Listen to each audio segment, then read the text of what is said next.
pessoas. Gostaria de agradecer o convite, a oportunidade de estar aqui, fazendo uma discussão que é tão importante.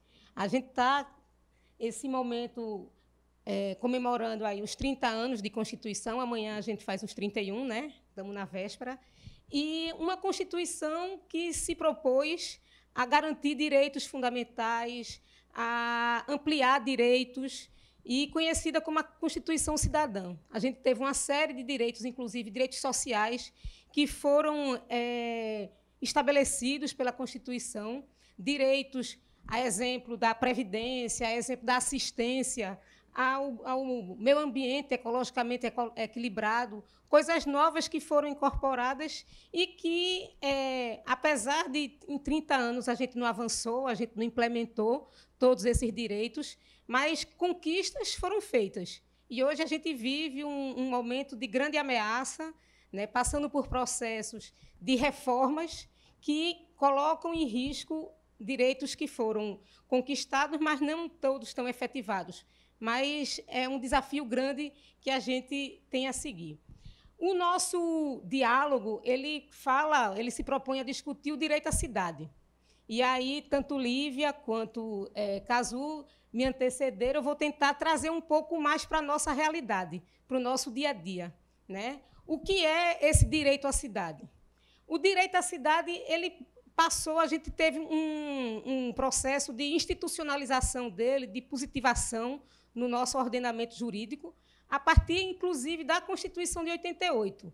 Né? Pela primeira vez, a gente vem ter um capítulo de política urbana, um capítulo que foi fruto de um processo de discussão de vários atores da sociedade na época da Constituinte, né? Fruto aí de discussões de norte a sul no país. Emendas populares pela reforma urbana foram apresentadas, tentando avançar nessa questão de como a cidade ela pode ser melhor distribuída, pode ser melhor usufruída pelo conjunto de pessoas que nela habitam, né? E aí a gente teve esse capítulo de política urbana, a gente avançou do ponto de vista normativo, com a edição do Estatuto da Cidade, em 2001, a Lei do Sistema Nacional de Habitação de Interesse Social, a Lei de Mobilidade, a Lei de Saneamento, tudo no sentido de que as cidades, onde a gente tem mais de 80% da população residindo, ela deveria ter, do ponto de vista democrático, não só as pessoas participando da decisão, da gestão dessa cidade, mas os serviços sendo ofertados para todas as pessoas, e aí o acesso aí a esse conjunto de uma melhor condição de vida. Né? Então, a gente teve esses avanços normativos que também não se materializam na sua totalidade, não se efetivam, mas a gente teve conquistas. A gente tem essa positivação do direito à cidade, um conceito que vem, né, sendo construído internacionalmente. O Brasil foi um dos primeiros países a incorporar essa questão do direito à cidade no seu ordenamento jurídico, esse conceito, né? Um conceito que ele é bastante amplo. O direito à cidade é você ter direito aos serviços, à cultura, ao lazer, ao esporte, ao trabalho. Então, eu estar na cidade, eu usar essa cidade, é eu poder viver ela nessa plenitude, ter o meu direito de ir e vir, né, e poder viver com segurança, com estabilidade, com uma renda que me permita usufruir tudo isso. Então, esse é um feixe de direitos que a gente tem nessa figura do direito à cidade e que a sua efetivação ela é muito complicada. E o direito à cidade ele não se dá só na minha cidade. Eu estou em outras cidades, eu também tenho o direito de exercê-la. Né? Eu moro em Recife, eu não vou exercer só o meu direito à cidade na cidade do Recife. Né? Quando eu vou para São Paulo, quando eu vou para Campina Grande, quando eu vou para qualquer cidade, eu quero circular com segurança, eu quero ter acesso à cultura, a uma mobilidade adequada. Então, esse direito à cidade ele se materializa em várias cidades. E aí, como é que a gente efetiva? Porque o direito à cidade ele é vivido de forma diferente pelas pessoas. uma mulher branca vive a cidade diferente de uma mulher negra. Um homem branco vive a cidade de forma diferente de uma mulher negra. Eu morar num bairro de classe média, seguro, que tem infraestrutura, que tem a limpeza, a manutenção urbana, eu vivo a cidade de uma forma diferente de quem mora em áreas de baixa renda, né, onde a segurança, quando a gente tem a presença do Estado, é através da polícia, que a abordagem na área de baixa renda é diferente da área de alta renda. Né? Quando a polícia entra, Tiago mostrou aquela foto, né, lá do Alto Zé do Pinho, que a gente tem aquele contraste entre a cidade mais verticalizada, a cidade de maior renda, e a cidade da ocupação espontânea, que é a cidade de menor renda. Né? E diz, o Estado não está aqui, o Estado está na cidade de maior renda. Ele garante a limpeza urbana, ele garante a iluminação pública, ele garante os serviços, o lazer, os espaços de lazer. E, na área de baixa renda, ele não garante isso.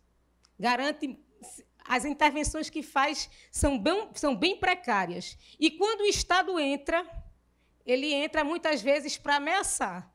Né? Então, essa cidade que a gente tem é uma cidade que é vivida de formas muito distintas, a depender de quem eu sou e de onde eu estou.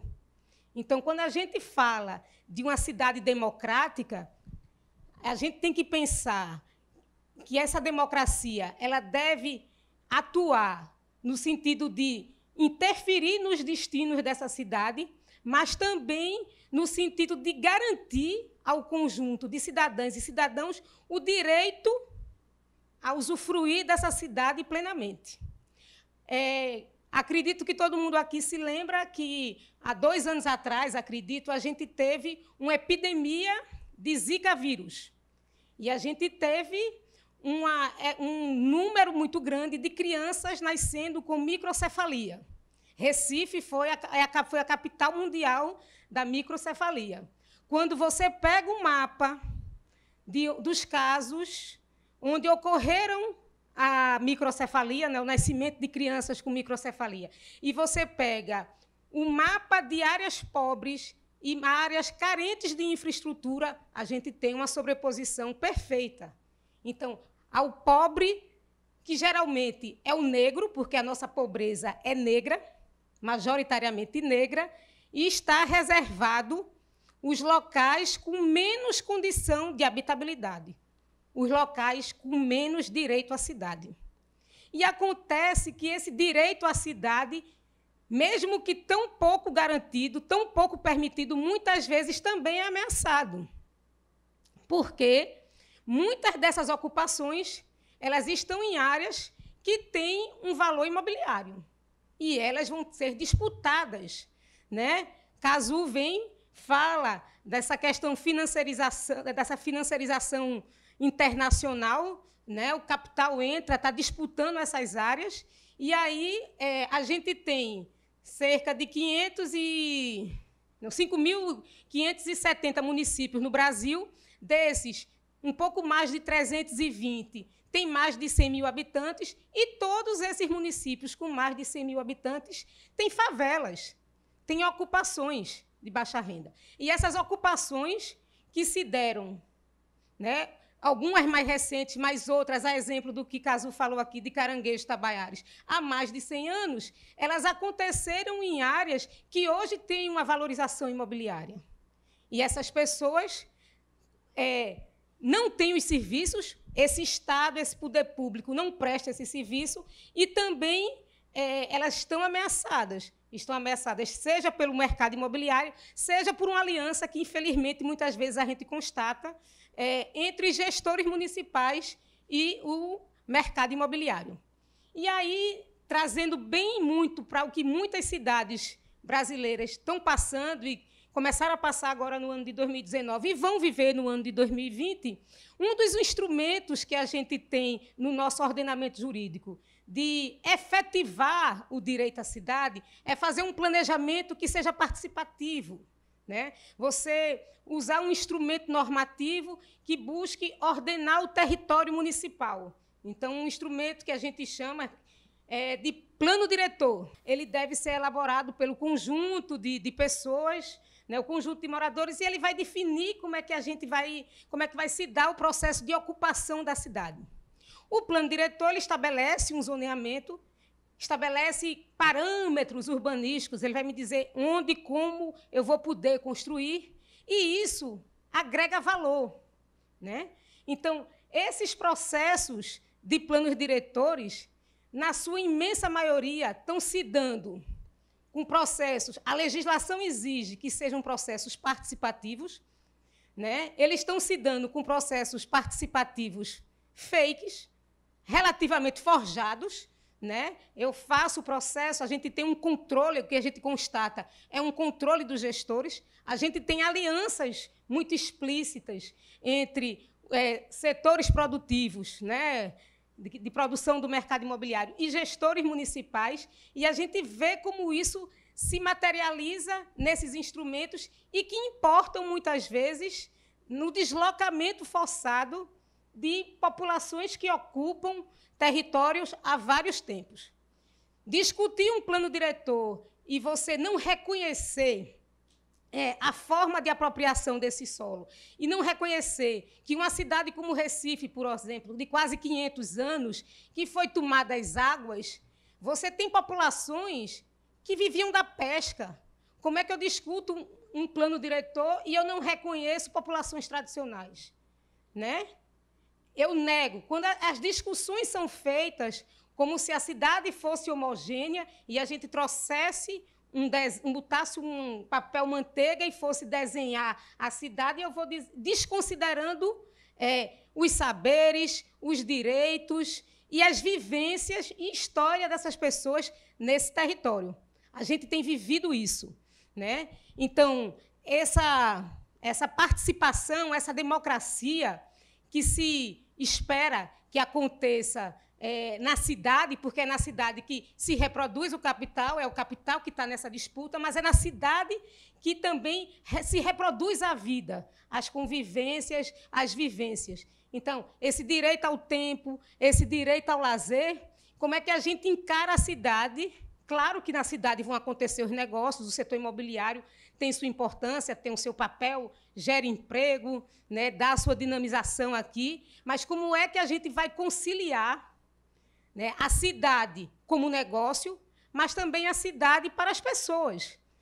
Essa conciliação precisa ser feita.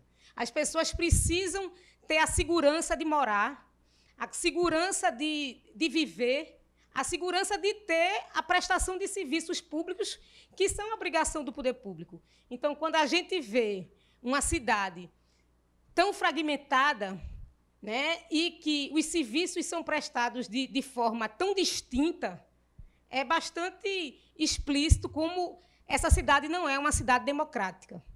Então, pensar essa democracia, esse controle social, ele deve se dar aí com esse processo de participação e de definição efetiva, mas a gente vive hoje um momento que alguns estudiosos estão chamando de um momento de desdemocratização, porque os processos legislativos, processos políticos que a gente está vivendo, são processos que, na verdade, vêm retirar direitos e negar processos de participação. Haja vista o decreto presidencial de abril, acredito, de 11 de abril, que extinguiu uma série de conselhos federais, né, negando a importância da participação e controle social. Então, pensar na cidade como um espaço democrático é você radicalizar nessa democracia, nesse controle social. É você controlar os destinos dessa cidade, mas também controlar a destinação de recursos, aonde é que as obras acontecem, e preservar espaço para todas as pessoas, todos os saberes, né, e todos poderem estar aqui usufruindo e vivendo e se confraternizando nesse espaço onde a gente se transforma e constrói cotidianamente. Obrigada.